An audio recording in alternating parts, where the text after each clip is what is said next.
Hello everyone. Bio की श्रृंखला को आगे बढ़ाते हुए आज यहाँ पे हम लोग जड़ों के बारे में देखेंगे। जैसा कि हमारा सेगमेंट चल रहा था प्लांट्स का, तो उसी में जो है आज जड़ों के बारे में देखेंगे। उसके बाद नेक्स्ट में हम लोग तना, तो ये जो है प्लांट्स वाला जो सेगमेंट है ये पूरी तरह से मतलब ये समाप्त हो जाएगा और काफी क्वेश्चन यहाँ से बनते हैं। तो आइए देखते हैं। जड़ रूट को दो भागों में विभाजित किया गया है, डिवाइड किया गया है। पहला कौन सा होता है? मूसला जड़ यानी कि टैप रूट, और दूसरा होता है अपस्थानिक जड़ यानी कि एडवेंटिशियस रूट।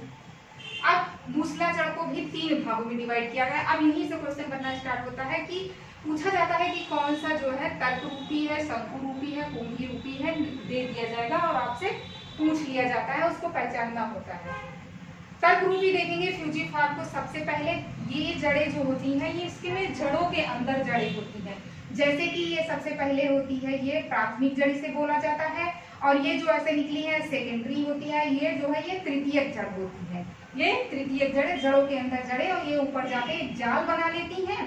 तो इस तरह से ये एक अपना आकार धारण कर लेती है, ऊपर पतला, बीच में मोटा, नीचे पतला। और तर्क रूपी का उदाहरण ये किसका कौन सा है? यह है मूली। इसका उदाहरण कौन है? मूली। एज इट इज क्वेश्चन पूछा जाता है कि ये किसका उदाहरण है? मूली किसका उदाहरण है? तर्करूपी का। शंकु रूपी यानी कि कोनिकल रूट इसे जानेंगे, बिल्कुल सेम इसी की तरह होता है, बस के ऊपर इसकी जड़ें कैसी होती है? शंकु के आकार की होती है। इस तरह से शंकु के आकार की होती है, और जो है नीचे पतली हो जाती है, वो ऊपर की तरफ बीच में क्या होती है? थोड़ा सा ऊपर मोटी, बाकी नीचे से पतली होती जाती है, और इसमें भी जड़ों के अंदर जड़ें पाई जाती हैं, और ये पूरा एक जाल बना लेती है। तो ये किसका, ये इसका उदाहरण क्या है? गाजर। गाजर इसका उदाहरण है शंकु रूपी का। उसके बाद नेक्स्ट है कुंभी रूपी यानी कि नेफिफॉर्म इसे बोला जाता है। कुंभी जैसा कि नाम से पता चल रहा है, इस तरह से कुंभ के आकार का बना होता है। कुंभ के आकार की इसकी जड़ें होती हैं, और ये किसका उदाहरण है? कुंभी रूपी का। तो इसमें जो है चुकंदर है, चुकंदर इसका उदाहरण है इस जड़ का, कुंभी रूपी का। उसके बाद में अपस्थानिक जड़ में बहुत सारे क्वेश्चन बनते हैं। आइए इसको भी एक एक करके समझेंगे। इसको अपस्थानिक को इतने भागों में डिवाइड किया गया है। सबसे पहले यहाँ पे देखेंगे कंदील जड़। कंदील जड़ जो है इसमें जो है इस तरह की मोटी मोटी गांठें होती है, और मिट्टी के अंदर ये जो है इसकी जड़ें जो है मिट्टी के अंदर होती है। और इसका जो उदाहरण है ये है शकरकंद। शकरकंद यानी कि जिसे हम स्वीट पोटैटो बोलते हैं। उसके बाद है मणिकामयी जड़। मणिकामयी मतलब मोतियों की तरह इसकी जड़ें होती है। इस तरह से मोतियों की तरह ऐसे इसकी जड़ें होती हैं। मोनली फॉर्म इसे, मोनली फॉर्म रूट इसे बोला जाता है। इसका उदाहरण कौन किसका है? अंगूर होता है। अंगूर, मणिकामयी जड़ का उदाहरण अंगूर होता है। उसके बाद है ग्रंथिल जड़। ठीक है, ग्रंथिल जड़ जो है जैसे कि ग्रंथिल मतलब गांठ जैसा ये लग रहा है, तो इस तरह का ये ऐसे गांठ के जैसे बनी होती है। इसका उदाहरण है आम हल्दी। आम हल्दी का नाम आपने तब सुना होगा जब किसी को चोट वगैरह लगती है, तो ये उसी के यूज में लिया जाता है, दवा की जैसे होती है। तो ये आम हल्दी गांठ की तरह होती है। ठीक है, ग्रंथि का ये उदाहरण है। उसके बाद है श्वसनी जड़ यानी कि रेस्पिरेटरी रूट।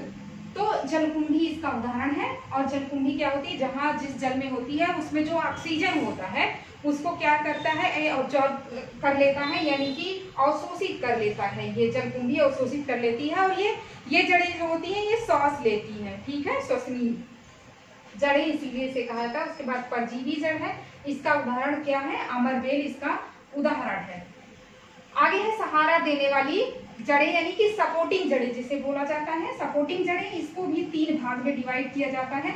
मोस्ट इंपोर्टेंट इसे जरूर कर लें। स्तंभ जड़, अवस्तंभ जड़ और आरोही जड़। स्तंभ जड़ इसमें इसकी जड़ें कैसी होती हैं?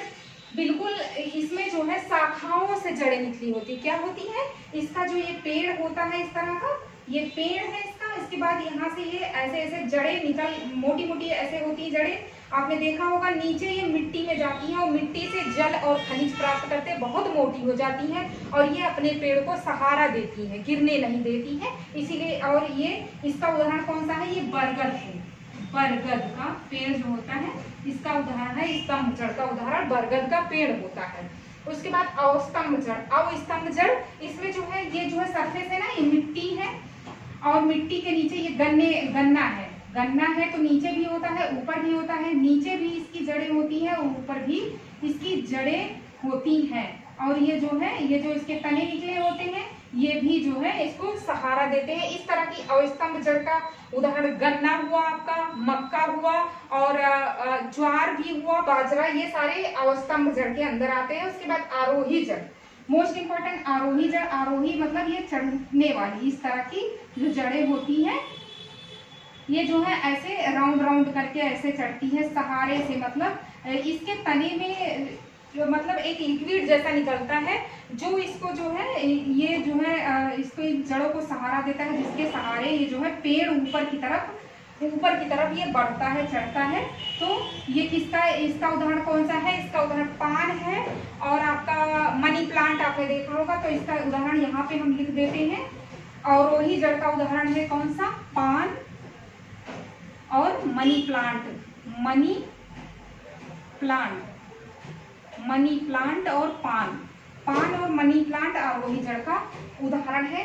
तो ये रहा, आज हम लोग ने जड़ों को देख लिया। आई होप ये आपके लिए बहुत ज़्यादा हेल्पफुल साबित होने वाला है।